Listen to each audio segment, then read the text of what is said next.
Hello साथीहरू, good morning, जय मसी।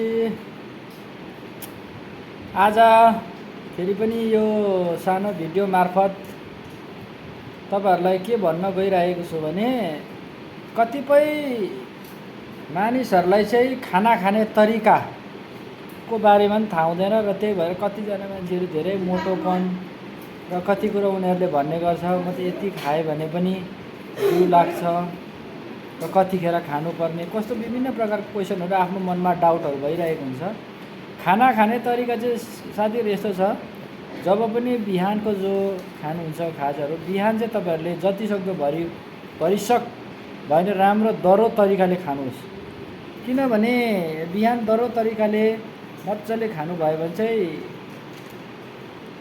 अब कोही मान्छेहरू बिहान निक्लेर 12 बजे आफ्नो समयमा आइपुग्दैन, कोही बेला ढिलो आउँछ, 2 बजे 3 बजे खाना खाने टाइममा आइपुग्दैन। त्यही भएर बिहान खानु जरुरी छ र दिउँसोको खाना अलिक मध्यम तरिकाले ठिक्कैको लिमिटेड, र फेरि त्यसपछि रातिको खाना नामको मात्रै खाए पनि हुन्छ, तर अलिकति सन्तोक लाग्दैन। कति मान्छेहरूलाई सन्तोक लाग्दैन, राति नखाइकन सुत्नु, नखाइकन बस्नु सन्तोक लाग्दैन। त्यही भएर नामको मात्रै, नाका बराबर।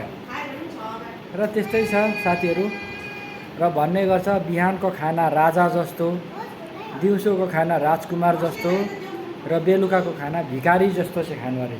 भिखारी जस्तो, कम्ती नपाएको जस्तो, मेरोमा छैन भन्ने खालको है साथीहरू। त्यो भएर गर्नुभयो भने चाहिँ आफ्नो डाइटलाई त्यसरी मेन्टेन गर्नुभयो भने चाहिँ तपाईँहरूलाई राम्रो हुन्छ है साथीहरू है। त्यति भन्दै आजको बिहानीको शुभ अवसर, बिहानीको समयलाई, आजको हप्ताको 6औं दिन शनिबारको दिन भन्दै आजको यो चिजलाई व्यक्त राख्दछु है। जय हिन्द।